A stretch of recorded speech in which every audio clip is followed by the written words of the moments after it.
আসসালামু আলাইকুম বন্ধুরা, আপনারা কেমন আছেন? আমি আলহামদুলিল্লাহ। আমি আজকে বনরুটি বানাবো। কিভাবে বানাবো চলেন আমার সাথে। আমি কিভাবে বানিয়েছি বনরুটিগুলো আপনাদের দেখাই। বনরুটি বানাবার জন্য 1 কাপ ময়দা আমি মেপে নিয়েছি, আর 1 কাপ ময়দা আমি নিলাম, এই কাপেরই 2 কাপ ময়দা নিলাম। এখন আমি ইস্ট দিব, 1 চামচ ইস্ট দেবো, এই চামচের 1 চামচ ইস্ট দিব। 1 চামচ ইস্ট দিলাম। এরপরে তেল দিব, 2 চামচ দুধ দিলাম। এখন আমি তেল দিব 2 চামচ।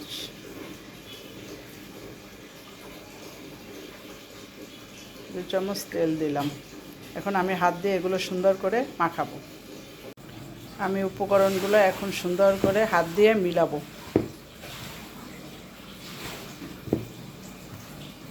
দেখেন বন্ধুরা, আমি কিভাবে এটা বানাচ্ছি। সুন্দর করে হাত দিয়ে মিলাবো। এরপরে আমি চিনি দিব, লবণ দিব, 1/2 চা চামচ চিনি দিব,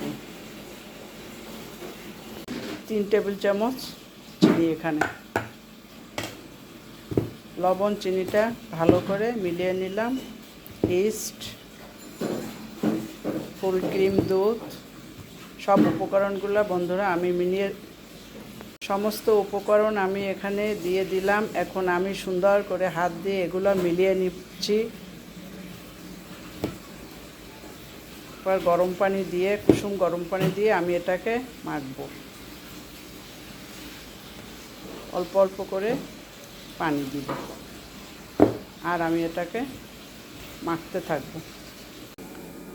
যখন আপনাদের হাতে লেগে আসবে একটু সামান্য তেল দিয়ে নেবেন। তেল দিয়ে তাহলে হাতে আর লেগে আসবে না। এই যে এভাবে তেল দিয়ে একটু বেশি করে মালিশ করবেন, তাহলে আর হাতে লেগে আসবে না। যে নিচে লেগে গেছে। আমি এটাকে 10-15 মিনিট ধরে এরকম মথতে আছি। সুন্দর করে ডলাডলি করলাম। এখন অনেকটা সফট হয়ে গেছে। এই যে এখন আমি 1 ঘন্টার জন্য এটাকে রেখে দেবো। গরম জায়গায় রাখতে পারলে সব থেকে ভালো হয়। যদি চুলার পাশে, অনেক সময় ওভেনের ভিতরে ঢুকিয়ে রাখলেও। ফিরে আসলাম বন্ধুরা 1 ঘন্টা পর। দেখেন কত ফুলে গেছে আমার খামিটা। এখন আমি সুন্দর করে এই খামিটাকে আরেকটু মথে নেব। দেখেন এই বাতাসটা ছাড়াই নি। এখন আমি সুন্দর করে একটা একটা করে আরেকটু এভাবে মথে নিয়ে আমি একটা একটা করে আমি, বন্ধুরা দেখেন এখানে আমি কয়টা কাটলাম, কয়টা বন হবে আমার। এখন আমি একটা একটা করে বানাতে থাকি, গোল গোল করে। 4টা হবে বড়, আর একটা পিচ্চি হবে। বানাতে থাকি। দেখেন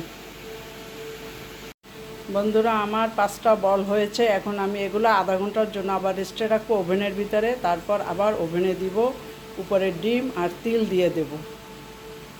বন্ধুরা আধা ঘন্টা পর বের করে এখন আমি উপরে একটু ডিমের প্রলেপ দিয়ে দিলাম, ডিমের কুসুমের, আর তিল দিয়ে দিলাম। এখন আমি ওভেনে দিয়ে দিব রুটিটা বেক করার জন্য। বন্ধুরা আমার অবশেষে হয়ে গেল বনরুটি। আমি এখন একটু ঘি দিয়ে সুন্দর করে ব্রাশ করে দিচ্ছি। কত সুন্দর হয়েছে এবং কত ফোলা ফলছে দেখেন। এটা তো ফুলে ফেটেই গেছে। আমি এখান থেকে ঘি হাত দিয়ে উঠিয়ে দিচ্ছি। আমি তো খুশিতে একেবারে সেরকম হয়ে গেছি। মাশাল্লাহ, বিকালটা আমাদের সুন্দর কাটবে দুধ চা দিয়ে খাবো। আপনারাও খাবেন বন্ধুরা। দেখেন কত সুন্দর হয়েছে। সবাই লাইক করবেন, কমেন্ট করবেন, সাবস্ক্রাইব করবেন। দেখেন বন্ধুরা আমি দেখাচ্ছি ভিতরটা কেমন হয়েছে। বন্ধুরা দেখেন কতটা সফট হয়েছে। এই যে এটা তো ফেটেই গেছে মাঝখান থেকে। এটাও দেখেন কত সফট হয়েছে। আমার ছেলে কাটতেছে, ঘি দিয়ে ব্রাশ করার পর আরও চকচক করতেছে।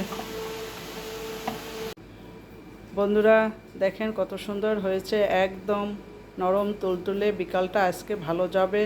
সুন্দর করে চা দিয়ে খাবো। আপনারাও খাবেন বাসায় এভাবে, আপনারা সুন্দর করে বানিয়ে বানিয়ে খাবেন। সবাই লাইক করবেন, কমেন্ট করবেন, সাবস্ক্রাইব করবেন। সবাই ভালো থাকেন বন্ধুরা। খোদা হাফেজ।